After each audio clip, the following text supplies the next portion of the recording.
திண்டுக்கல் சட்டமன்ற தொகுதி திமுக வேட்பாளர் ஐ.பி. செந்தில்குமார் சக்கநாயக்கனூர், குருப்பப்பட்டி உள்ளிட்ட கிராம பகுதிகளில் தீவிர வாக்கு சேகரிப்பில் ஈடுபட்டார்.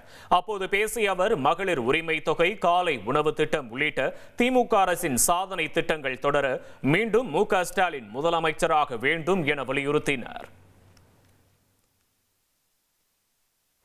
5 வருஷம் ஆட்சியில இருந்து மக்களுக்கு எந்த திட்டத்தையும் கொடுக்காதவங்க தான் அதிமுக. எடப்பாடி பழனிசாமி, திண்டுக்கல் சீனிவாசன், நீங்க இவங்க எல்லாம் எப்படின்னா தேர்தலுக்கு மட்டும்தான் இங்க வருவாங்க. அதுக்கப்புறம் மக்களுக்கு இங்க என்ன பிரச்சனை இருக்கு, குடிநீர் பிரச்சனை இருக்கா, ரோடு பிரச்சனை இருக்கா, இல்ல பிள்ளைகளுக்கு ஏதாவது தேவை இருக்கா, எதை பற்றியும் சிந்திக்க மாட்டாங்க. இன்னைக்கு நீங்க யாரு சொல்றத செய்யறவங்களுக்கு ஓட்டு போடுங்க. தொடர்ந்து உங்களுக்கு திட்டங்கள் கிடைக்க ஓட்டு போடுங்க. அதுக்கு நீங்க உதயசூரியன் தான் போடணும். ஏன்னா உதயசூரியன் தான் உங்களுக்காக உழைச்சிட்டு இருக்கு. அண்ணன் ஸ்டாலின் அவர்கள் தான் உழைக்கிறாங்க. இப்ப நான் புதுசா வேட்பாளர் வந்திருக்கேன், நான் உங்களுக்கு உழைப்பேன்.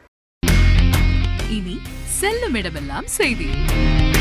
தந்தி டிவியின் வாட்ஸ்அப் சேனலை ஃபாலோ பண்ணினா செல்ல இருக்கும் இடமெல்லாம் செய்தி. இதோ QR கோட், இப்பவே ஸ்கேன் பண்ணுங்க, ஃபாலோ பண்ணுங்க.